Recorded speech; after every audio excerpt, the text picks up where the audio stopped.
Knock, knock, knock on the gates of hell. Ah, la, la, la, la, la, la. Welcome to another episode of the Final Girls podcast, where we explore the intersections of horror film and feminism. In this first series, we're bringing on special guests to dive deep into film and TV shows with witchcraft at the heart of them. I'm Anna, co-founder of the Final Girls and your podcast host. In this episode, we're going to be discussing all things Sabrina, with a deep dive into the new season of the Chilling Adventures of Sabrina, which lands on Netflix today. I'm joined by Millicent Thomas, editor of Screen Queens and fellow Sabrina fanatic, to go into spoilerific detail about the witchy business going on in Greendale. Part 3 finds Sabrina reeling from the harrowing events of Part 2. Though she defeated her father Lucifer, the Dark Lord remains trapped within the human prison of her boyfriend Nick Scratch. Sabrina can't live with herself, knowing that Nick is burning in hell. So with an assist from her mortal friends, the Fright Club, that's Harvey, Rosalind and Theo, Sabrina makes it her mission to free him from eternal damnation. However, the Dark Lord's unseating has sent shockwaves through the realms, and, with no one on the throne, Sabrina must assume the title of Queen of Hell to defend it against the challenger, Caliban. Meanwhile, in Greendale, a mysterious carnival rolls into town, bringing with it a threat to the Spellmans and the Coven. That was the plot summary of the series, and let me tell you, it barely scratches the surface. If you're a fan of the show and you've watched the first 2 parts already, we'll be talking generally about the Chilling Adventures of Sabrina at the beginning, and we will warn you when we go into spoilers for the new season. If you haven't seen the show yet, go on, treat yourself. It is Friday.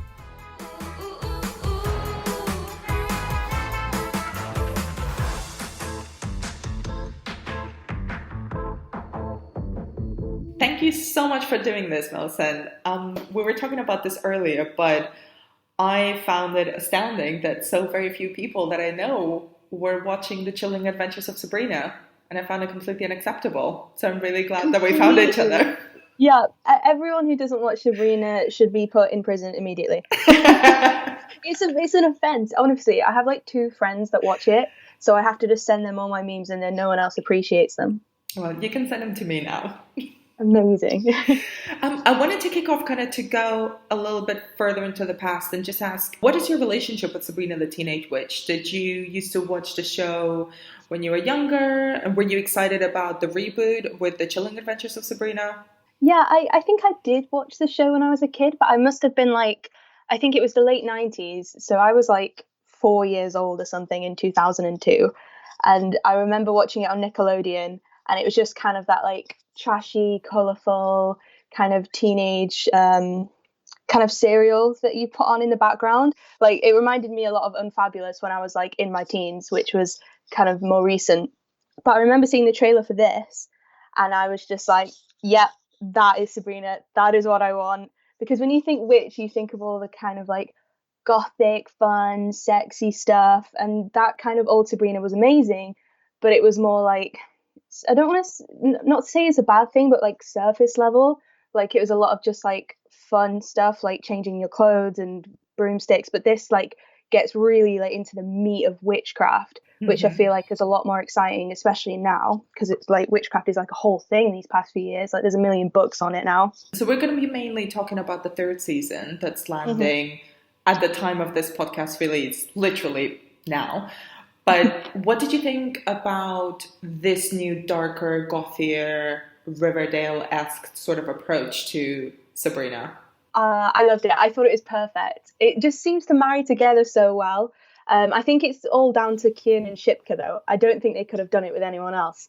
Because I remember seeing the first trailer, I was immediately like, oh my God, I have to get like obsessed with this. I go through like fleeting obsessions where I like put everything into something and then I drop it and move on. So when I saw the trailer for this, I went and like, I bought all the comic books. I started reading them all, and I was like, oh my God, this is so cool. How didn't I know this existed? And especially with Archie comics, there's this whole kind of like horror creature feature kind of spin-offs of the Archie comics. And now I'm currently obsessed with Vampironica, which is Veronica from Riverdale, but she's a vampire hunter. And there's this whole other world where all the Archie characters are like zombies or vampire hunters or witches, and it's amazing, and it works so well.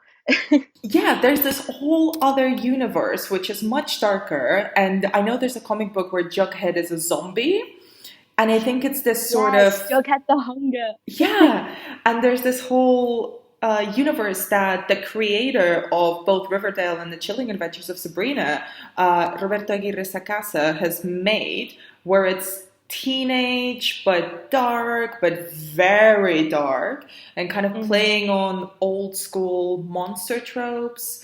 And, I mean, I'm waiting for the moment where they introduce vampires and zombies into Riverdale.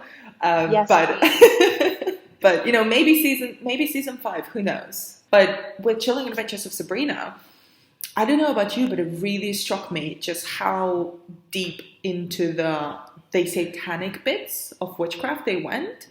yeah. Because you're right, kind of the 90s Sabrina, which, didn't make me feel older at all, but I did I did used to watch as a preteen. I remember it just being very fluffy and poppy, and there's a talking cat. Yeah. It's very bright. It's very 90s sitcom.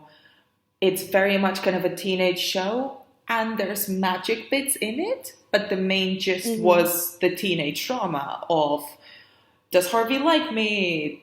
My friend is annoying, kind of, all of these things. But the Chilling Adventures of Sabrina kind of really goes into, oh no, you have to promise your soul to Satan in order to have your powers. They literally waste no time with that. They're just like, yep, here's Satan. And like you said, the original's so like bright and fluffy, which I think is like the perfect way to describe it.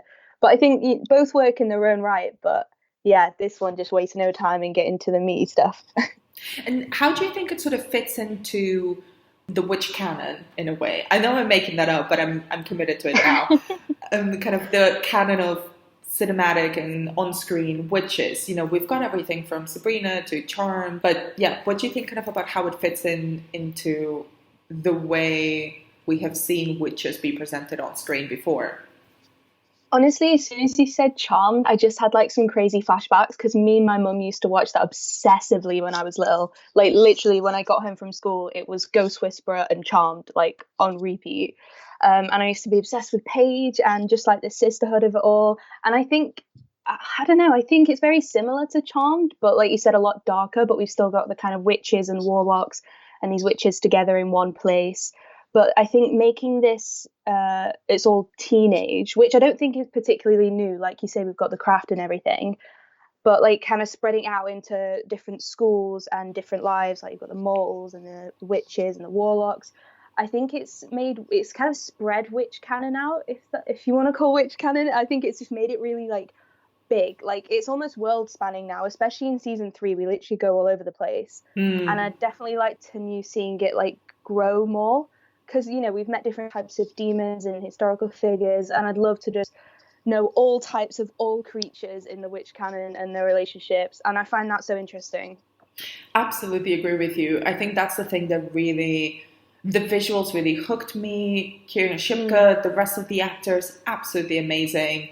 The flirtation with the occult, very explicitly so, was kind of really quite shocking to a degree. Like obviously, I grew up watching constantly films like The Craft and so on, and kind of that sort of late 90s, early noughties goth stylings. And this seems to be coming back, but kind of very much adjusted to a much more progressive and open-minded way of thinking, much more politically engaged.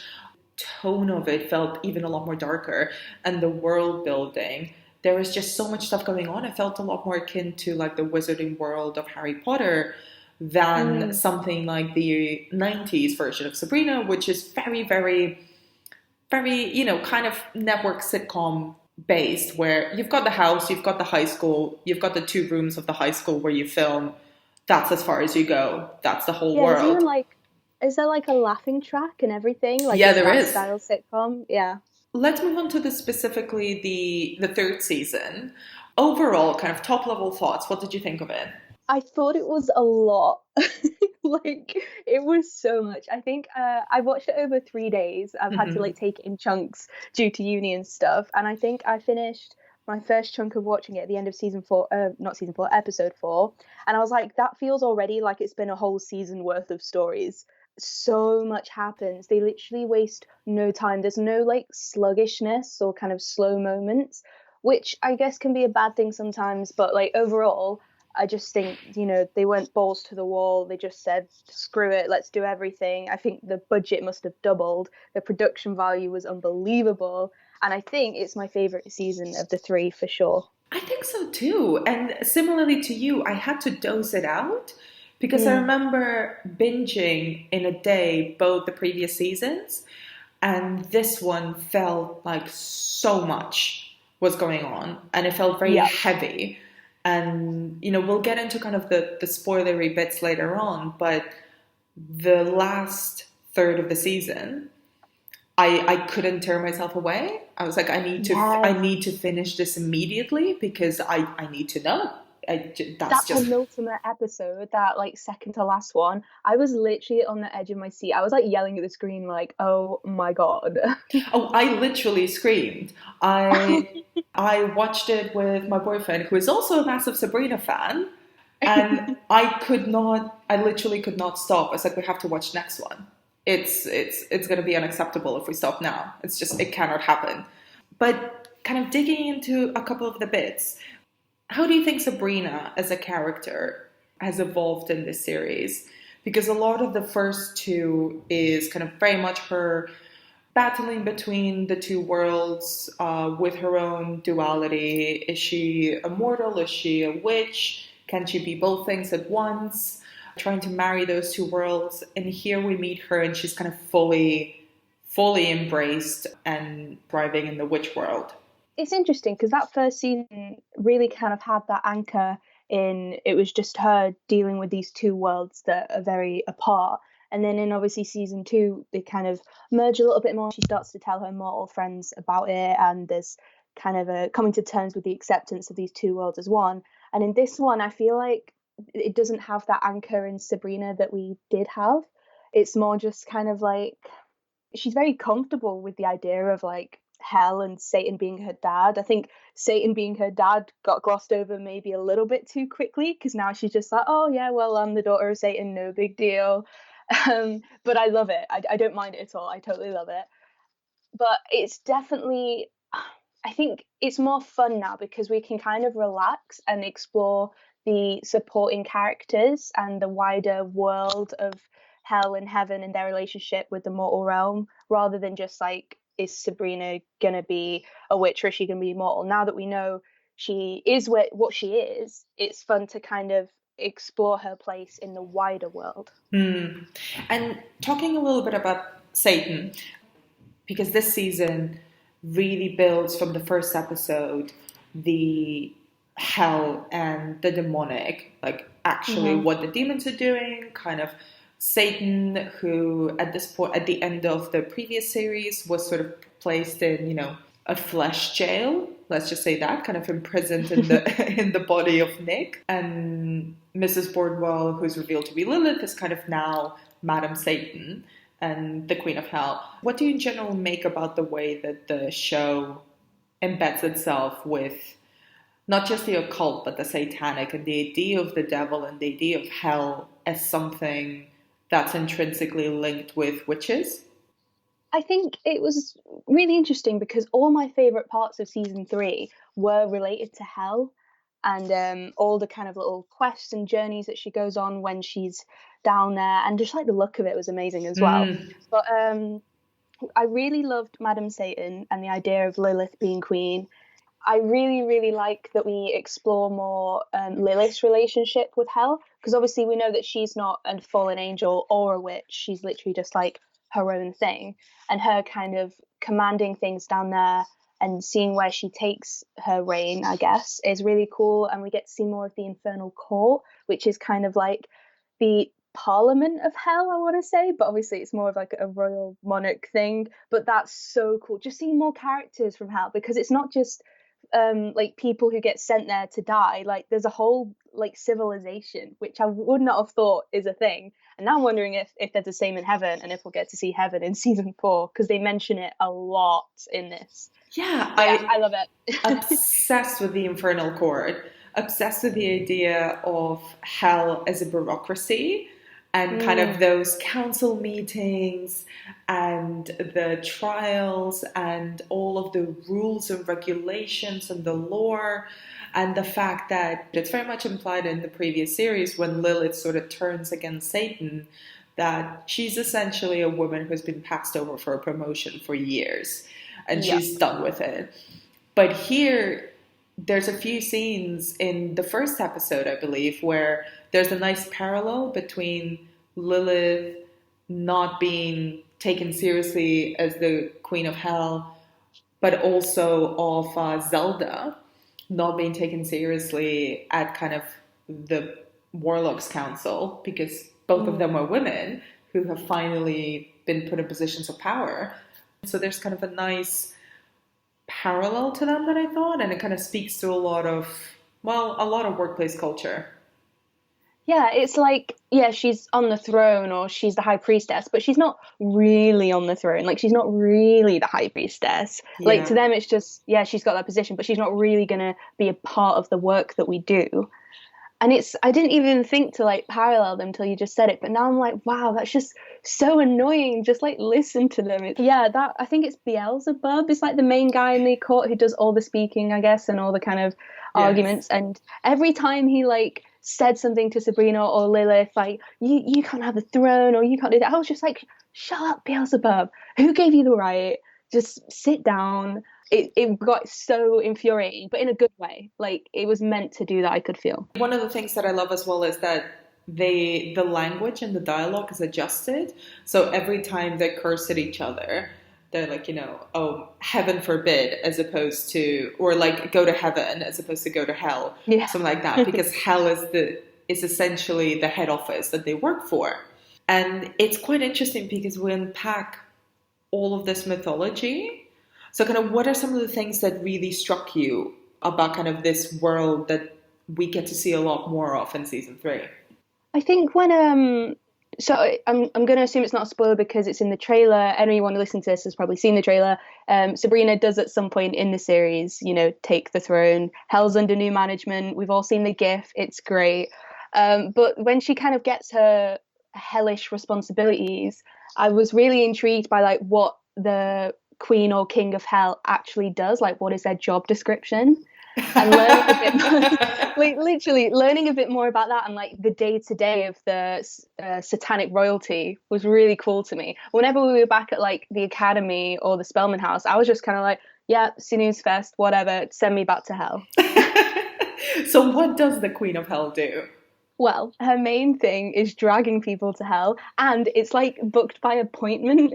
I So she'll love be that. like, it's so brilliant. They're like, okay, you've got to be here at this time with this person, and you've got to escort them to hell because such and such years ago they made a deal to like sell their soul to Satan, and a lot of them do it for like fame or longer life or whatever. But eventually, you've sold your soul, they come and escort you away, and like the main thing that she has to do is do that. And I think it's in the first couple of episodes where we see her kind of wrestle with like, do they really deserve it? And then she meets someone who really deserves it. And I love the kind of switch there we see almost in her personality where she's like, you know what, maybe I am doing good work here. Maybe this is a good thing that I'm sending people to hell, which I thought was very interesting when you could tell she was starting to think that.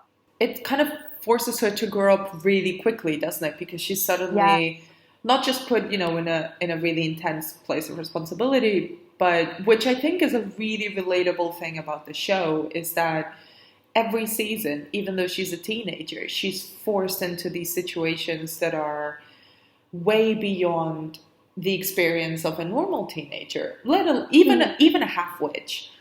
So we're very much led to believe that Sabrina is being put in situations that are not even that normal for witches. Yeah, not even like for teenage girls in general. Like, I feel like she's responsible for everyone. There's a moment in the series a lot further down where Zelda tells her, "Oh, you've always had a savior complex," and I think it really digs into kind of her increasing sense of responsibility for everyone, as you say. Yeah. And a lot of it, I think that can be very relatable to people who maybe have had to deal with responsibilities that are larger than their experiences, or, growing up way too fast because of circumstances and things like that. Mm. But, a lot more fun because there's demons and hell involved. Yeah. It's interesting because like a lot of these kind of teen shows tend to deal with these like regular things, but when it's blown into the proportions of like the supernatural, it's so much more exciting and maybe accessible too. It doesn't feel as like dark and confrontational. It feels more like exciting and kind of mythical. Yeah, she has so much responsibility every season. Like I think Harvey, Roz, and Theo, like all of their lines are probably 80% crying out for Sabrina. Like, Sabrina, help us. Sabrina, what's happened? What can we do? And she's just like, okay, sit tight, I'm gonna fix it. And then they're just like left to sit and wait because Sabrina is the only one that can save everyone. And I must admit, it got a little bit tedious at points, but we still love her for it. How do you think Kierna Shipka's performance kind of starts to evolve in the season? I don't know. I think a lot of maybe this is probably just me, but a lot of the nuance that is probably there, I think, can often be overshadowed by the confidence, I guess. Like, I think I probably need like four hands to count how many times she declares that her name is Sabrina Spellman, or declares that her name is Sabrina Morningstar, or who she is, or how she will not be disrespected, and it's really really fun and great, but it starts to feel a little bit one note at times. But Interesting. I don't know if that's just me or not though. I think I kind of got a bit sick of it. I was like, we get it. Your name's Sabrina. Like, get on with it. Which I loved in season one where she did the whole dramatic "I will not sign my name" thing. But I think here a lot of I agree that this might be her best performance so far, but a lot of that best performance again I think happened in hell. Maybe with Lilith and during some of the trials and tribulations she faces. But when she's with kind of her mortal friends, I think she slips back into that kind of one note, like, I'm a teenage witch, woo, but all of the cool stuff and the kind of evolution of her character and the growing up that she does happens when she's out of that comfort zone, I think. And what do you think kind of about the way that her relationship with Lilith develops? I think especially in the first and second episode, when they're in hell. I was kind of surprised because at the end of the last season, I assumed that her and Lilith were like friends now, that they were on good terms. But then for her to kind of go down to, obviously the first thing she does in this season, we all know, is try and get Nick back. And when she kind of has to confront Lilith, I was kind of surprised at the kind of bad blood between them. I thought she'd be like welcoming and like, oh, hi Sabrina, how can I help you? But there was a lot of kind of fear or tension between them, and I imagine Lilith just kind of felt like Sabrina, no matter what, is still a threat to the throne as like royal blood. But Lilith looked really good up there. I think she would be an amazing queen, and she was very comfortable in that chair, you could tell. But she really knows her stuff, and I think she's the kind of person who's not royally bound to the role, but is the best for the role. Again, Lilith being sidelined despite being the best qualified person for the job. Yep. But she, honestly, the first time we see her in that throne wearing the vest made out of human rib cages, and that crown. Oh my god, that kind of dress, the design on the chest reminded me a lot of the end of the 2018 Suspiria. Yeah. And I was like, yep. You'll all see. But also very Jean-Paul Gaultier in many ways. Well, I don't know, have you ever seen a film called Kika by Almodovar? I haven't, I don't. In that, Jean-Paul Gaultier designed this dress for a character who's like a very garish TV presenter. And it's literally a black bodycon suit, but the breasts have exploded. So you just see this sort of designed red sequins with kind of sequin nipples.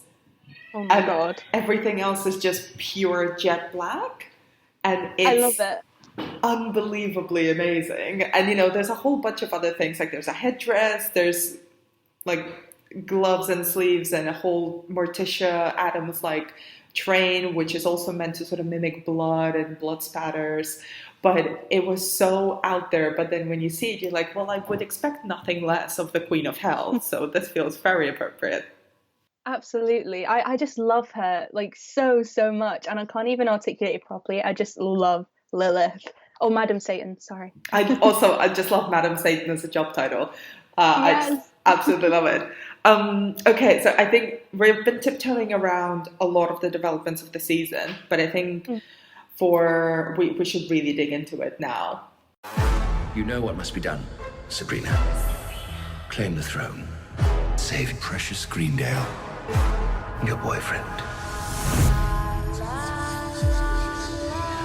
All hail Sabrina. So kind of consider this now a spoilerific section. We're going to talk about everything that happens in the series up to the very end, and a lot of shit happens. So we've got a bunch of stuff to go We might through. be here for a good few hours. Like, No holds bar. What do you think are kind of the repercussions on the other characters of Sabrina becoming the Queen of Hell? for the first few episodes, it didn't seem to like affect anyone, and then I realized that like no one knew. Like, it's really surprising how separate these worlds become. But I was just so surprised at how quickly we got there. Like, within the first, I think, 25 minutes of episode 1, it was like, okay, we're in hell now. Like, we're doing all of this. So she took like Harvey and everyone there, and I was like, do you really want to be taking 3 humans to hell? Like, that makes no sense. But yeah, I really love that development. Especially, as you said, as we get on with it, it kind of becomes a huge tension between them, especially when Zelda and Hilda find out. And when they do find out, I kind of realized how much of a big deal it was. Because, I don't know, as a viewer, it felt like, well, yeah, of course we're going to hell. Like, it's really cool. But then you realize that, like, it's kind of huge. Like, it's not just an average day. And for Zelda and Hilda to find out and realize how much her goings on down there have put the rest of the Coven in danger, and literally everyone else, was kind of jarring. But I also agree that I really, really loved that Hilda got her own kind of thing. When Dr. C like proposed to her, they're so cute. They're just so sweet together, because like they just want movie nights and cuddles, and I love that they both agree that they want like a quiet life, and that it kind of realized, you know, there's nothing wrong with just wanting to get a cute house and a dog with your loved one and like grow old. But the idea of that probably for Sabrina or Zelda would be right. But what's the point? Like, I think both of them want this kind of success or recognition or this high and lofty role. And it's interesting to see the contrast between the two sisters. You know, like, they don't want the same things, and they both need to accept that. Absolutely. I just want everything good to happen to Hilda. I was so happy when Dr. C proposed to her, and her little face in that scene was just beautiful. And Lucy Davis is just doing so much good work in the show. She's just such a balancing energy. Like, her performance brings such a warmth to every room, every scene that she's in. And she really tones down, I think, some of the campiness in a way. Like, I'm all up for campiness. I love it. I think kind of Miranda Otto goes really high octane with Zelda, which I think suits her character perfectly. You know, she's very type A. But I do love kind of that the dynamic between them becomes so much more emotional and generous, and kind of very... I love that Zelda's also allowed to be vulnerable in this series. Yeah, when she calls her Hildy, I just want to sob. There's so much romance as well, which, I don't know, at moments I felt like it was just distracting me from the real stuff, the really interesting stuff. I don't know, how did you feel about all of the, you know, there's Sabrina and Nick and Sabrina and maybe Harvey and Theo and Robin and Dr. C and Hilda and Harvey and Ross and maybe Caliban. I mean, Play Prince, like... Yeah, we need to talk about Caliban. But the kind of what did you think about kind of all of the heavy romantic stuff? Yeah, it was a bit much. I think I'd love to see Sabrina on her own, and I think we maybe nearly got there with this one. When she did that little kind of candle spell and kind of cut herself off from Harvey and Nick, I was like, it's going to be so exciting to like see her stand alone. And then the whole thing with Caliban happened. But one thing about Caliban, right? He's gone now, right? He's done. That was his thing. So Wait, no, maybe not. Because he was in like she put him in like that rock and like killed him, right? I don't know. I kind of don't want them to bring him back. I Yeah. want Sabrina to be alone for a little bit. She needs to learn to be alone, and I think she will do it with her family, but not with Nick and Harvey and Caliban and all these lads hanging about with their shirts off. Like, Yeah, I stop. think Sabrina needs to be single for a bit. Because, you know, Harvey is lovely and I love the way I really do like him a lot more. Kind of, he's not as daft as in the 90s series, which I really appreciate. But he's going to keep her down. He's a small town boy. Yes. Yep. And Nick is just a drama queen. He needs some time alone to like figure out all of that as well. Nick is a lot in this season. I mean, what 16-year-old hangs out with sex demons? They're supposed to be like 16, right? Yeah. All of the like nakedness and the sexiness, it did get a bit much. That scene with the sex demons, man, that was just wild. Everything with Nick in this season was wild. And there's some severe kind of like daddy issues that he needs to figure out between him and Satan. Oh, There's a lot to unpack. A lot.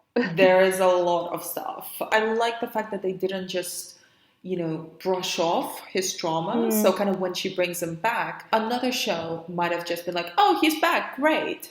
Everything's cool again. And I think Sabrina sort of acts that way up to a point where she's like, oh, dandy, we're just back together. I fixed everything. Great. There's a lot more shit going on with Nick. And credit to the show that they sort of go into the darkness.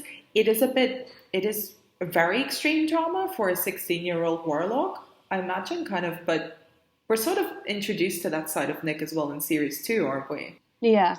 He's very like, he's kind of got a very, very dark side to him, which is such a huge contrast to Harvey, which I think is what kind of makes those two sides of Sabrina really kind of become apparent. But Nick's trauma reminded me a lot of, I know you did an episode on Buffy, which I loved, but I can't remember if you talked about, you know, the musical episode in series 6? Yes. Which is the best episode of Buffy of all time. Once More Time with Feeling. Yep. Oh my God. I have it on vinyl now. It's gorgeous. I'll send you a picture. But there's the whole thing with her in that episode, with Buffy specifically, is that she was dead and her friends brought her to life and they think it's all well and dandy. But you don't realize what you go through when, like, you know, Nick went to hell and was dealt with Satan, and Buffy, like, died and went to hell, and now they come back and they're not the same person. Yeah. And I think it's very, very good that they kind of explored that, because you're not going to be the same person, especially when he does that huge speech in the forest. I was like shaking because you could see that performance. He was just going crazy with it, like proper all out. And about when he kind of like broke down what actually happened to him in that speech, I was like, oh shit. Like, he literally was like Satan's plaything, Lilith's plaything. He couldn't speak, he couldn't move, and it was like decades. And I was like, oh my goodness. Yeah, he really went all out there with it and kind of, you know, he made it very explicit. It's like, you have no idea what I put myself through and what I've been through, and there's no way anybody can know. So it's a lot to process. I'm not saying he was doing it in the right way, but what is the right way in that situation? Especially, yeah, he's a teenager. Like, what? Everyone's got to sort through their feelings in some way, and I'm glad they at least let him do that, even if it wasn't obviously healthy. I'm glad they let him figure that out. Nick always stood out to me because he never, I know that none of these people are teenagers, but the rest of the actors sort of look like they could be, you know, maybe 19, very early 20s. The guy who plays Nick looks all of 28. He is an adult. He's always flexing. I found that very irritating. It's like, calm down. You're in a shower by yourself, washing your clothed hoof foot. Like, you don't need to flex so much. I always found it really distracting because he did look and behave like such a worldly adult on the show. So it was kind of, in a way, kind of nice to see him be a bit more vulnerable and a bit more tender in a way, even though he then just went off to have sex with sex demons, as if kind of that very drama queen thing of, you know, oh, I just need to fill my time with booze and drugs and sex demons because I went through something very harsh. Yeah, I felt a lot of the drug aspect of it felt quite a bit of a cop out. You know, when someone goes through something in like films or TV and they're like, obviously now they're going to get addicted to drugs. That's just what people do when they go through something. And it just feels like a very easy thing to have a character do, which I kind of felt a bit like it could have been a bit more, not creative, but just not that straightforward. Like, you don't just go through something and immediately become an alcoholic. Like, that's not like the thing that happens. And I thought that was very interesting, especially when Satan obviously offers him those two separate drugs and he like takes them and overdoses. And I was just a bit like, I don't know, man. But ever since that speech in the forest, Nick's story kind of felt like it came to a bit of a head in this season, especially when he turns around to Sabrina and he says like, you know, I did that all for you, and then there's like this pause and he says, and you weren't worth it, and I was like, oh my god, that was chilling, absolutely chilling. I needed a moment. I had to like pause it, and I was like, oh my god. I know, and Sabrina's teenagers. Sabrina's face. I mean, it's very, you know, it's very Buffy. It's very the OC in that point. You know, it's very high drama. But I loved it. It's like, oh my god, how dare you? She went to hell and back for you. She literally became the Queen of Hell just so you could come home. Yeah. Like, think of all that responsibility now. But I did love afterwards when they break up and Sabrina does not take him back and she will take none of his shit. She gives him a whole nother speech. And literally, I wrote it down because it's my favorite line of the whole series, which is, you got high, freed the Dark Lord, and then passed out. And if that was not a put down to any dude who was getting in your face about you being too much, I loved it, because Sabrina's like, listen, I have no time for your drama. I need to hell to run and a coven to save, and my friends are in trouble again, and you just got high and caused a lot of shit that I need to fix. That's it. She's always like picking up after him, and he makes it out like it's all her fault, when it's like, no, she's the one solving all your mess. I love him. But then we also get Caliban. Another shirtless boy. Who titles himself the Prince of Hell, and then Satan doesn't know who he is. They literally just let him call himself the Prince of Hell. I'm like, do you have royal blood? No. Just because you were made from the soil and clay doesn't make you royalty, son. I kind of hated Caliban, I have to admit. Like, he irritated me every time he was on screen. I felt like he was just another boy for Sabrina to get romantic with. I feel like every season we have to get one. It's like Harvey in season 1, Nick in season 2, Caliban in season 3. But I like that at least she had a bit of a challenger. Like, hell wasn't too easy for her. But it was still, it just kind of felt like another cog in the machine, like just thrown in to just pose some challenges rather than an actual character. Like, his entire characterization was, I'm shirtless, I am Caliban, here I am. Like, he had nothing else to offer at all, except for, you know, flirting with her a bit. I don't know. I'm glad he's gone. I hope he stays gone. Yeah, same, because I had a big issue with, well, at the beginning I was like, oh, he's just another buffoon from hell, except for some reason he looks like an underwear model, and he's always shirtless, and he's got very nice hair. But I was like, okay, so he's a challenger. He's a foil for Sabrina, and he's, you know, evil by numbers. Great. But then when he sort of transports himself to the school and he sort of starts flirting with her and he proposes marriage to her, and, you know, he's wearing the sort of the surfer bro clothes, which are way too small for him. And I was a bit like, wait, you're not a nice guy. You're literally a demon made out of clay. All you want to do is trip up Sabrina so you could get the throne. You're in competition, but a good few episodes are spent sort of shifting his character to this good guy persona. And then, it's a bit weird, that.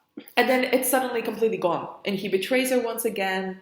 And I was like, well, that was very quick and none of it made sense.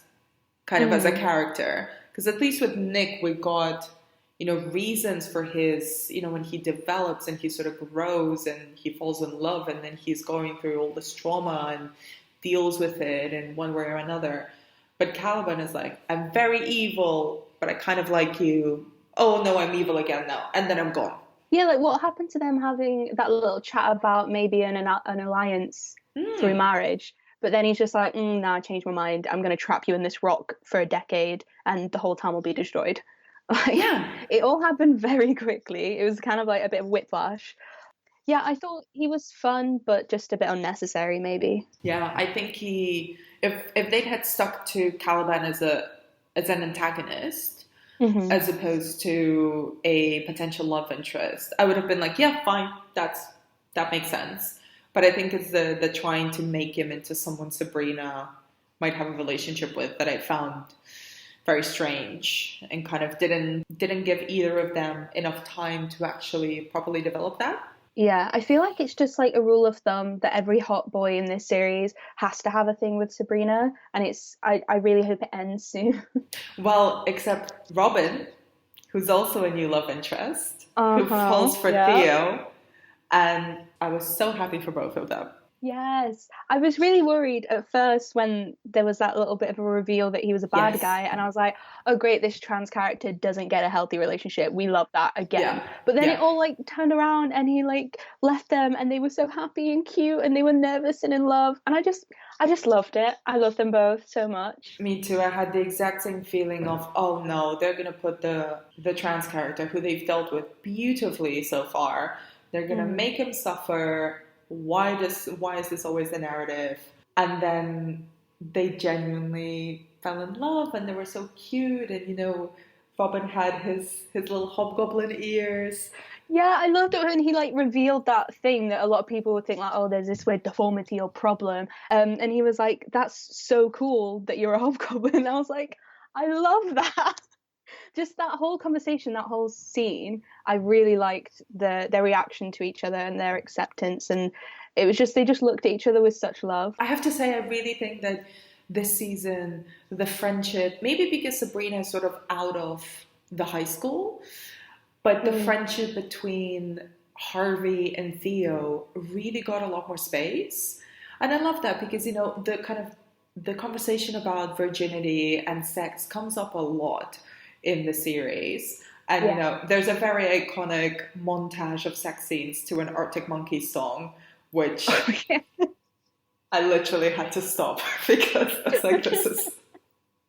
I just heard that first guitar note and I was like, here we go. But like there's a very, very tender scene, right, between Theo and Harvey where they talk about Theo wanting to ask out Robin and Harvey giving him advice and Theo giving him advice about kind of maybe taking things to the next level with Roz and how he feels about their relationship.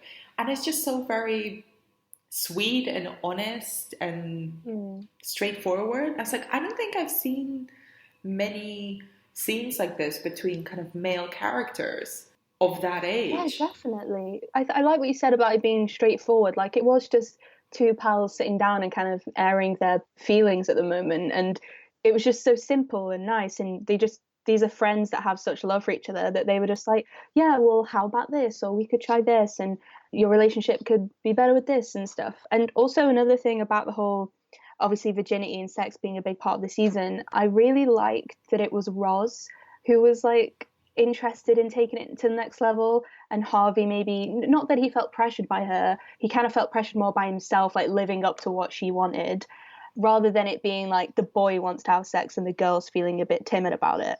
I really like that kind of like flip, because that's not usually what you see, I guess. Although I do think that kind of also fits with Harvey as a character, because I think it was in the previous season, because there's that scene as well where Sabrina sort of pounces on him. Yeah. But no, I agree with you. I like the fact that it was Roz is also very honest as well about kind of her feelings of, oh, am I always going to be second best to Sabrina? Yeah, she's not afraid to just have those conversations. With the show, kind of with the mortal world and her friends in Greendale, do you think this series helps that and the witch world and hell merge a bit better together because of the arrival of the pagans? You know what? I think, yeah, especially towards the end, because when they kind of have their final showdown, I guess, with the pagans, you can really see the mortal world coming together with the witch world. And it's not just Roz, Harvey, and Theo following Sabrina about, it's Roz, Harvey, and Theo having an active part in the kind of ongoings of the coven and that group. Like, there's a shot, I think, where Prudence whips out her really badass swords, and I think she passes one to Roz, and they like walk out of shot, like ready to fight. And I'm like, yes, make friends with them all. Sabrina's not just your rock anymore. Like, everyone is here to support each other.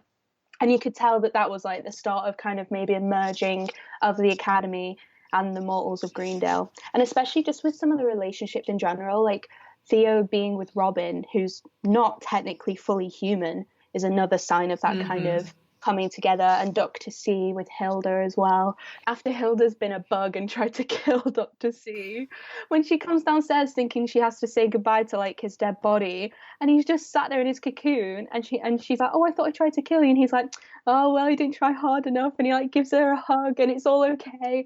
And I was like, I love them. Honestly, I love how okay he is with it. It's so sweet. I love it. They're so easygoing in their relationship. And it's like, I just want a whole spin-off of just you. Yes. Watching movies, singing songs around the piano, having a lovely time. Oh, I want to see them get the part in Sweeney Todd. I really need to see that performance. I hope they just do like just like a YouTube video just for the fans of those two in Sweeney Todd. Yes, please. And kind of, what did you think about the pagans in general? I actually thought this was really interesting because the whole time I was really enjoying it, I was like, there are pagans out there and I'm wondering if they're going to be with it or offended by it. And I couldn't help but think about what pagans are going to think. Because I know that that's still like a thing. Like there's a lot of pagans who like practice today. And I remember the occult, I think, got really angry in the first season about one of the statues that was used and kind of how that was portrayed. And now I'm just really interested in everything they start to portray that's real. I'm always interested to hear the responses from the people who practice paganism and stuff. But I did think it was really interesting and really freaking scary. Like that group of people genuinely terrified me in the beginning. And I think it was largely due to the performances of like the central three. He was so menacing. Just the way he looked at people with, villains are scariest when they're like slow in like video games or horror movies and stuff, because know that they don't really need to chase because they're going to win. Yep. And it's that kind of like just standing there observing because he's fine. He doesn't need to be frantic and thinking of ideas because he's good. You know what I mean? Yeah. And that is what I find most unnerving about villains. I love the fact that he sort of played the lead of the pagans as kind of a cult leader.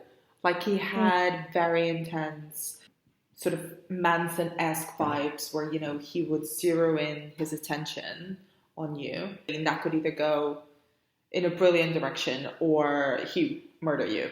Yeah, they were just like what they did to Roz and everything. The stakes felt so high because of them. Everything they did to each character felt so final, like irreversible. And when the snake lady, how she like sheds her skin, and Roz turning to stone, and when you found out Robin was a part of it, I was like, okay, we don't stand a chance. Like the stakes genuinely felt really high, and I've actually not been this scared. Like I never found Sabrina to be a scary show in the past 2 seasons, but this time it really did feel that way. Yeah, I agree with you. It had like very serious Wicker Man vibes, but also I did find it as slightly confusing. In the sense that I kind of wonder whether there's something that I'm missing about the wider mythology. But they refer to themselves as pagans. They're known as pagans. And that's a very specific thing. But then they're also gods. And kind of the leader of them is named as Pan, the god of mayhem. And the snake lady is referred to, kind of when she first started turning people into stone, I was like, oh, she's Medusa. Because if he's Pan, then she's Medusa. And maybe they're all gods who, I don't know, have like fallen from grace or something like that because people don't pray to them. So I'm making up all these theories in my head. And then she's a Gorgon. And I was like, oh, okay, but they're also worshipping another god. So there's kind of a wider variety of deities there that I was a bit kind of, oh, there's a lot more going on here. And I don't know if it's sort of an entry point into something bigger, into an even wider mythology of kind of multiple gods, multiple devils, or whether it's just sort of mixing and matching and doing a bit of a pick and mix of classic mythology. It kind of felt a bit menacing at the start because the first couple of episodes, and I think even at the end of the last season, a lot of this kind of talk of, oh, the old gods are coming back kind of came about. And especially in episode 1, a lot of people, like, even I think it's Blackwood and Satan and stuff, they're like, the old gods are coming back and they're gonna like reclaim their land, and you kind of assume that that's what these guys are. But now that you like kind of broke it down, I'm like, it does sound like a bit of a pick and mix, because they wouldn't be worshipping gods if they were gods. But also, I don't know if it was worship so much as they wanted to bring back the Green Man to like join their ranks or something. But the way they kind of took over the world was a bit absurd to me, because they wanted to like live, obviously, and kind of have this new world, this new civilization. The kind of idea of this new civilization was just destroying it and everything dead. And I was like, well, what's the point? Like, you're not living in this new world, you just destroyed it and left it. And I thought it was a bit interesting. Yeah, and I love the fact that they're never really defeated. You know, they just sort of, we'll move on to the next thing. We'll move on to the next village. I was like, this is going to keep happening to other towns, and it's quite scary. But we need to talk about the Back to the Future thing. Oh, God, yeah. So what did you think about the whole time travel solution to all the issues in the finale? I think it's a bit of a clue that Sabrina maybe hasn't grown up as much as we think she has. Like, that's still very much a teenage solution. I don't think it's going to last. I don't think it's a sustainable solution to her problem. But it was very, very cool. Also, didn't quite make sense, but I'm going to let it slide. I feel like a lot of this series, like the last few episodes, a lot of it is very confusing, very convoluted, but the sheer kind of confidence it took to just do it, I'm impressed, and I'll let it go, you know? I watched the last 2 episodes twice now. I'm going to watch it again, and I can't wait for more theories and breakdowns to come out to really dive into it. Because time travel, for me at least, time travel is always fun to watch, and it's even funner that is not a word, sorry. And it's even more fun to unpick and kind of try to poke holes in it. Yeah. And I'm sure there are holes, but in a way, I think they've sort of left that for the next series. At least I hope so, because, you know, Ambrose is the kind of the sensible character in this series who really freaks out when he finds out about the time travel thing, because he can see all the problems and ramifications of something like that Sabrina does not think of. And I was like, yeah, and I love that the first thing she says to like her twin self is, yeah, Ambrose would tell us not to do it, but he's not here, so it's fine. You're so right. Yeah, I know. I love it. And it's kind of, I mean, they've now made physical the kind of the 2 sides of Sabrina. Yes. Which I found quite interesting. Like her much more ambitious, I want to rule hell side, and her, I want to be a teenager and date boys side. Yeah, it's the 2 sides that she was trying to make one in season 1, but now they've separated them physically, which is a very interesting thing to do in light of, you know, the next season. But one thing I really liked is that they let her admit that she wanted to rule hell. Like when she says, yes, you know, you want to a little bit, and she's like, yeah, is it bad that I want to rule hell? And I was like, yes, girl, oh my God, you said it out loud. It's not like, oh, I have to take the throne because my dad needs me to take the throne and everyone needs me to do this. But no, it's like you're allowed to want that power and that position. And I think it's so cool that they finally let her say it in the last episode. Yes, she wants to be the queen, because I want her to be the queen. I so agree with you. And it is really rare for female characters to be allowed to express ambition that seems too big for them, if you know what I mean. And I kind of, it makes me a bit sad, because I love Madam Satan so much as a character. Yeah, it's bittersweet. But I do also love the tension that it brings up, the fact that, Sabrina could have just really abdicated and given the power over properly to Madame Satan, but she Yeah. doesn't because she wants it. And we wait kind of the whole series to hear her admit it, but it's always there in the relationship that they have. Yeah, like she never just says, I'm gonna abdicate and give her the throne. It's always the Queen Regent. It's always advisor. It's always you can do all the work, but I get to sit on the seat, you know? And I love Madam Satan like with my whole heart, and I think she was brilliant in this season. But she was sidelined like a lot, and I think she deserves a lot better. But also, I want Sabrina to have the throne, so I don't know what to do. I'm in a rut. One of the most heartbreaking things for me was when, I think it's in the last episode, it might be the penultimate one, but when Madame Satan goes to Zelda for protection from Satan, and Zelda rebukes her, and Madame Satan is like, because at the beginning of the series, I think in the first episode, we see Zelda's coven pray to Madame Satan. And it's quite like an overtly, this is a big thing that they're praying to the Queen of Hell. Nobody else knows who's in charge of hell except them.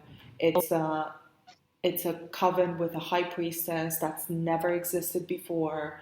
It's like it's very, female focused. And Madame Satanist seems so moved by the fact that people are praying to her. Yeah. And I so heartbroken by that moment where Miranda Otto Zelda is like, what good did it do us to pray to you? Like, get the fuck out of here. Devastating. Yeah. It's like, give her a chance. You know what's been going on in hell. Like you've spoken to Sabrina. All of this stuff is happening, and Satan's back. Like, what do you expect her to do? She has so much to deal with. I just wish she gave her a chance. But also, I know that that's not what Zelda's gonna do. And kind of going back to Zelda, she kind of finds the solution to the coven losing their powers, doesn't she? What do you think about her big epiphany moment? I was a little bit confused for a lot of it, but I really liked it. It was like she kind of was in this limbo, being guided by her brother and such, and kind of shown pieces of her life that made her make those connections. That being a woman, what I took from it is that like all the stages of being a woman is what makes us powerful. And I thought it was really cool because instead of it just being like this beautiful, ambitious Madame Satan kind of vision, it was, I love that they included the crone, and I love that they used the word crone, because obviously when we hear that word, we think of like an old kind of like hag or something. But to put it in this context, what was it? Maiden, mother, crone. I think like the three stages of a witch's life, or womanhood, even if you want to parallel it. I thought was amazing because it embraces the old as well, which I feel like we never do in like media, film, TV. We really don't like older women for some reason. And they just kind of like reclaimed that, and that was like, this is where we're going to get our power from. And I thought that was so cool, especially watching that happen and then watching Sabrina like take her rightful place as queen, and Madame Satan kind of like pass that on to her and dress her, and just this whole community coming together. And I thought it was especially interesting because when she was doing that whole epiphany thing and that huge speech in the graveyard, the women were around her holding hands. And even Roz was in that circle. Like, it wasn't just the witches, it was just women, because you don't need to be a witch to have the power that a woman has. And also the boys watching on, and even Ambrose tearing up a little bit. Like, I love that they kind of stepped to the side and let them do this. And I just love that. The boys in this world are so supportive, and it's so nice. But yeah, that moment gave me goosebumps. Great. A great speech. I love the fact that Zelda was like, she's kind of, again, a very Buffy moment, because Amy invokes the powers of Hecate when she's about to be burnt at the stake in like season 3, and Zelda summons Hecate again. And I love that bit where she says, we had forgotten you, but you never left us. You kept showing us the way. You kept supporting us. Like, we swear allegiance to you. Just, we won't forget you again, which I thought was such an interesting kind of commentary about erasure and kind of how female stories and voices and experiences are often sidelined because they're not considered important enough. It's it's a magical way of bringing up those ideas, I thought, but at the expense of Madam Satan, which is unfortunate. Yeah. That's the kind of thing, like everything you just said was so true and so amazing. And then I just remember like, oh, but Lilith. Yeah. I don't know if you saw, I don't know if you watched Doctor Who, but there was a recent episode where the doctor, Jodie Whittaker's doctor, went back throughout history due to some like time travel loop thing that was going wrong, and she kept appearing in different time periods, but she kept meeting women from history, like real life women in history. I think there was Ada Lovelace and another character whose name escapes me, but she was like the first British spy in Nazi Germany or something. She was a woman of color, and it was so exciting because these are real people, and I'd never heard of any of them. And the doctor was like so excited to meet them all. And I think I tweeted, I was like, this is like a history lesson of all these women of history that I don't know, and we never get taught about in school, and we never get to read books about. So like, thank you, Doctor Who, for bringing them up, because that's not what we get taught. That's not what we learn in schools. We don't learn about these incredible women who aided medicine or aided incredible technologies. I think Lovelace had something to do with the first ever computer. Yes. And I was like, but that's not the name that you associate with computing. You associate a man's name. I don't even know what man, but that's not the point. And I think that, yeah, everything you said about that erasure is just incredibly eye-opening, especially when you put it through that supernatural magical lens, and it's like, whoa. Yeah, and it's interesting as well that the maiden, mother, crone stages of a witch's life, of a woman's life, right, as you say, kind of all of those together, and the diversity of witches that we see on screen in this series as well. And I think even more so in this season, because they sort of summon the witch rejects to a degree. They kind of bring them all together to be able to recover the coven's powers. And I thought that was kind of like quite a powerful moment of, let's rethink the rules about why these witches were banished and why we need to stick together despite maybe not practicing magic in the same way, or maybe not being the same type of witches, which was a lot more of kind of breaking down those systems that had been put in place around witches that were created by men kind of to control them in many ways. And I think that's a lot of Zelda's journey of kind of realizing that church of night that she had been a part of for her entire life, maybe that's not the way forward. And of her understanding that and embracing kind of the different stages of her own life, of the people closest to her, the witches closest to her, and the different types of powers. I just thought, you don't really see that on screen very much with women, but definitely not with supernatural women or with witches, because you always get sort of the crone or the hag, or the kind of seductive maiden, kind of sexy witch type. Yeah. Very seldom do you get a mother witch. At the end of the series, the whole finale is them sort of working together.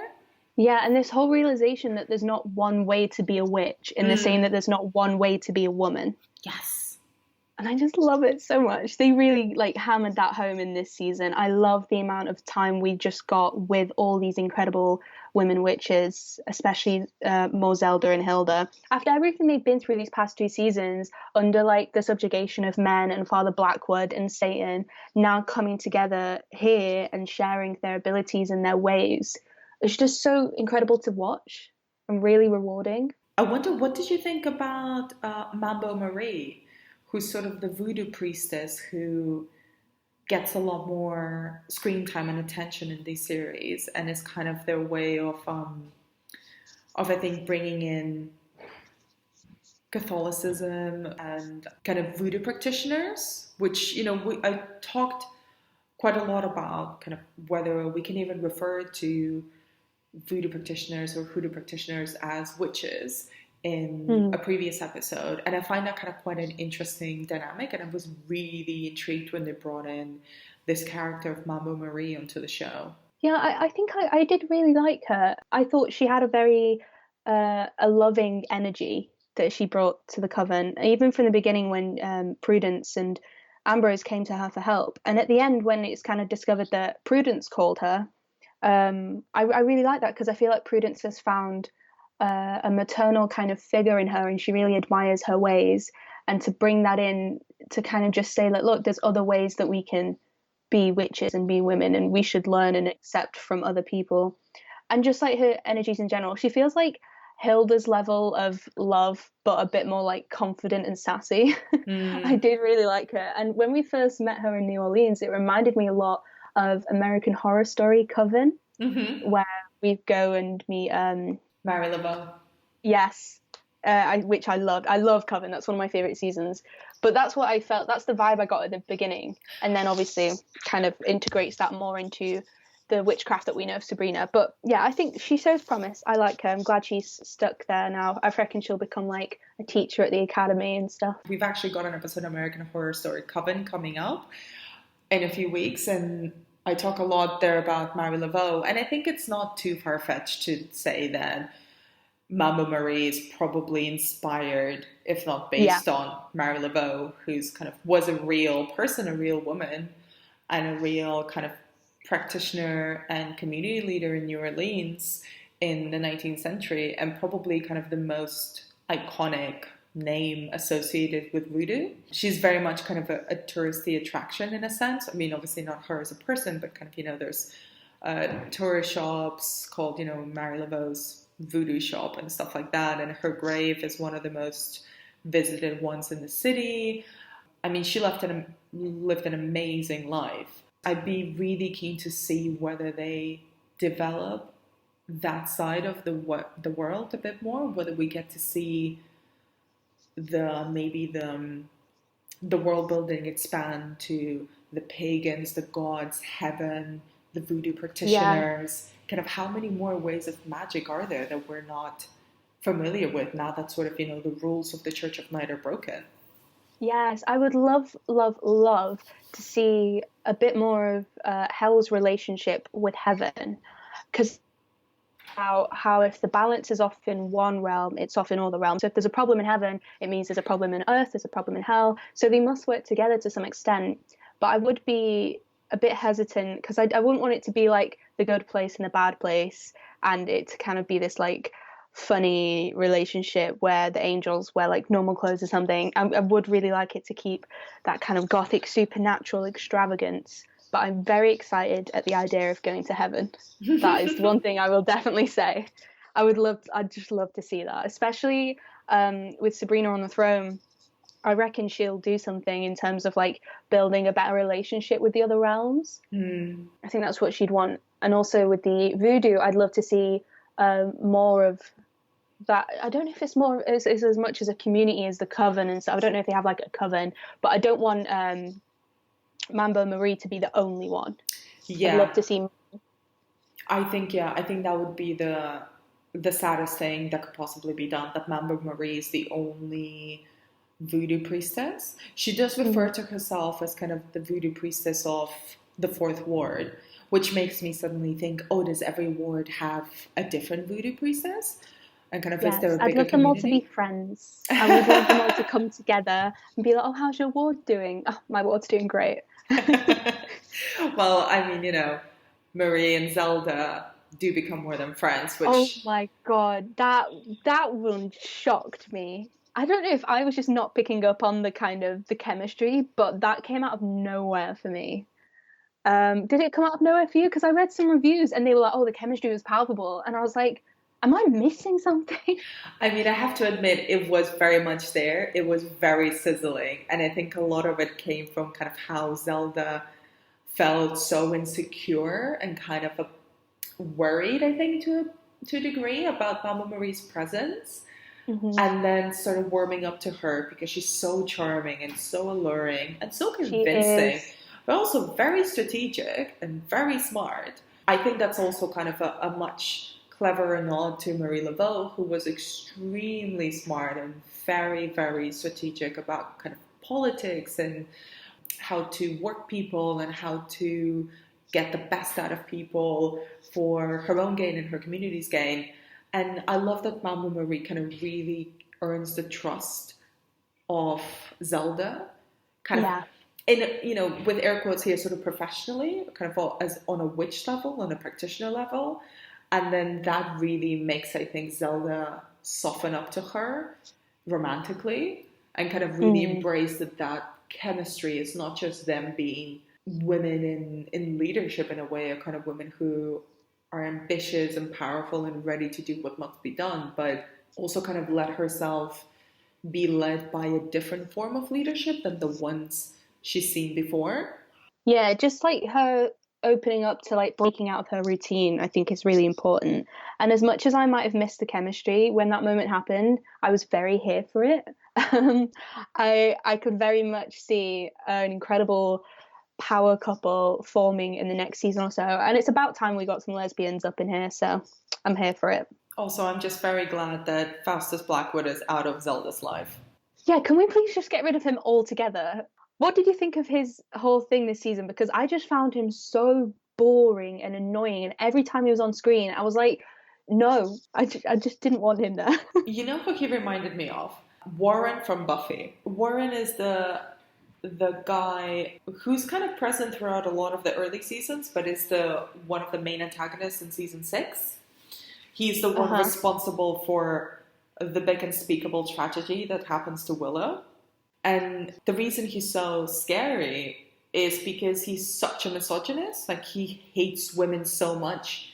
Yeah. It's so ingrained in his being. And I think Blackwood in this series became a lot more comical to a degree because he just sort of lost it. The fact that he was not in a position of power anymore, the fact that he was sort of banished, and kind of he just went mad with rage and kind of went off on a sort of more campy villain vibe. But one of the things that always was underlying in his character that made him really scary to me was the fact that he very deeply in the core of his being really saw Zelda and every other woman as beneath him and beneath all warlocks. Yeah, throughout the season 2, that was really, really unsettling. Like, in a good way, obviously, because that's the whole point of it. But it was truly terrifying. Like, when he made that kind of like boys' club, and he put these new rules in that there was magic to be allowed on campus, but only by the warlocks, never by the witches, and stuff like that. And the way he treats his own daughter it is really terrifying. But I think in this season, we kind of opted for bigger villains and bigger monsters, and he kind of felt more like a dumb little man, I guess. That's what it felt like for a lot of it, and it got really boring for me personally. After the first few episodes, because obviously we left Ambrose and Prudence last season off on their hunt to kill him for all the horrific things he had done, and after we kind of dealt with that, and Prudence and Ambrose came home with that weird egg, I was like, okay, so Blackwood's done. We put Satan in him. Let's leave him down there, sorted. I thought that was a really good move, was using him as the Flash Acheron. It made perfect sense. But then, he went to like the pagans, and when we did the whole time travel thing, he had his own thing going, and he talked about, was it the Eldritch Terrors? I don't think I understood what that was. Is that like his own religion thing that he started with other kind of gods or magical beings? He's so addicted to authority because I don't think he ever had power. I think he was really threatened by power, which is also, I think, one of the reasons why he hates Sabrina so much and antagonizes her so much, because she's clearly much more powerful than he is. And part of it is also kind of confidence to a degree, because he never radiates authority. He needs the systems around him to represent authority. Yeah, he needs the titles, and he needs to yell, like when he becomes the anti-pope and the high priestess, like he wants to call himself these things so people will take him seriously. Yeah, absolutely right. Yeah, he needs the association to an institution of power in order to feel powerful, because he isn't in and of himself. Yeah, I think I remember I watched like the last episode of season 2 before this, just to kind of remind myself of what happened. And there was even a scene where I think Sabrina was speaking to him in office with like not the Infernal Court, but it was the High Council of the Coven who had come. And she called him Father Blackwood while she was speaking. And he was like, he interrupted her and he was like, remember, I'm your anti-pope now. And then they were like, you're the interim anti-pope, remember? Because he needs that permanent title, and he needs people to acknowledge it when they're speaking to him so he can have that power. And it is very interesting when you consider that the whole thing of him being a villain and him being scary is literally just him having power over everyone around him and his constant subjugation of women. Mm-hmm. It's really terrifying, like just talking about it and how he treats them. Absolutely. I'm really glad he gets what he gets. Yep. Just to wrap up, do you have any favorite moments, or did you miss anything from this series that you wish there was a bit more of? I think in terms of favorite moments, I'm just going to say all the musical numbers. And also, actually, no, my number one favorite moment of the whole season was when she went to get an ice cream from the ice cream van after everything we went through with the horrible ice cream van man whose name I forget. And he's like, you know, he thinks he's got one up on her. He's like, I made my deal with the Dark Lord and you're not the Dark Lord. But then she's like, hell's under new management now. And then her muscle, that really scary looking, the body horror and the creatures in this is so incredible. Yes. But that guy, the bodyguard, he comes in and it's set in flames and he gets dragged down to hell and she just kind of skips off licking her ice pop. And I'm like, yes, that whole scene just sums it up. That really does. That's amazing. Yeah, I love that scene. I also love the scene, like I mentioned before, where she gives her speech to Nick. And this is a bit of a silly one, but I've always missed the talking cat. I've always missed Salem. Salem was always there, but I always miss kind of sassy talking Salem, which I guess is too campy for this version of Sabrina. But I love, there's one scene where, there's two scenes. There's one scene where Sabrina takes Salem to confront the pagans. And I was like, what is he going to do? What is Salem going to do when you're going off to, defend Greendale against these maybe gods, maybe monsters? Like, just distract them by looking cute. But then there's also another scene where I think it's Zelda talking to Prudence. I'm misremembering it because I remember just focusing entirely on Salem. And he's in Prudence's lap and she's sort of stroking his head and talking, has this very intense conversation with the other character. And all I could see was Salem sort of having on her lap his little paws crossed in front of him and kind of nodding as if he was participating in the conversation. And it's like, that is the biggest scene you'll get, buddy. So I'm just going to zero in on you because this show needs more of Salem. Yeah, just give him that screen time. Like, show the people what they want. We want more cat. And I think we talked quite a bit of like our expectations of season 4, but is there anything you're looking forward to in the next series? I'm really looking forward to seeing how the whole To Sabrina thing pans out. I reckon we'll get into that very quickly, considering how quickly we got into hell this season. Mm-hmm. And I think a lot of people, with the reaction to this season, what I hope is that the showrunners will see how much the kind of speed is a good thing, I guess, like getting into it really quickly and getting going. And I reckon that's what's going to happen next season as well.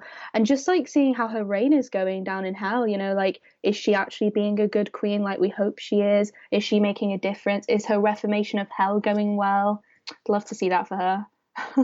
Also, I want to see Caliban stay dead. That's another thing. Sorry, no offense. No offense to the actor who plays Caliban, but... Yeah, because I'm a bit concerned, right? Because on Instagram, they've all got very pally, and the actor who played Caliban, I think his name is Sam, they're all, like, best friends now, and Kian and Shipko sharing a lot of Calbrina content, is what she's calling it, and I'm like, stop it. Stop teasing it, because I don't want it, okay? Nobody wants it. Please be gone. Stay dead. Yeah, I'm not a fan of him either.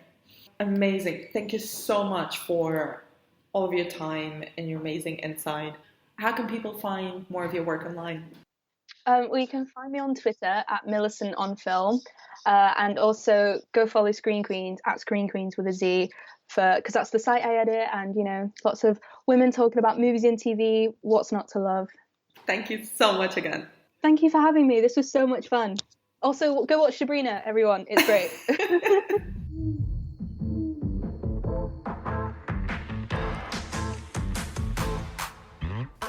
And that's it for another episode of the Final Ghost podcast. Please do rate, subscribe, and share your vintage Salem quips with us on social media. You can find out more about what we do on thefinalghost.co.uk and follow us on Twitter, Instagram, and Facebook at thefinalghostuk. You can also follow Millicent on Twitter at Millicent on Film, and I am on Anna B. Demented. Thank you for listening, and stay tuned for more witchy goodness next week.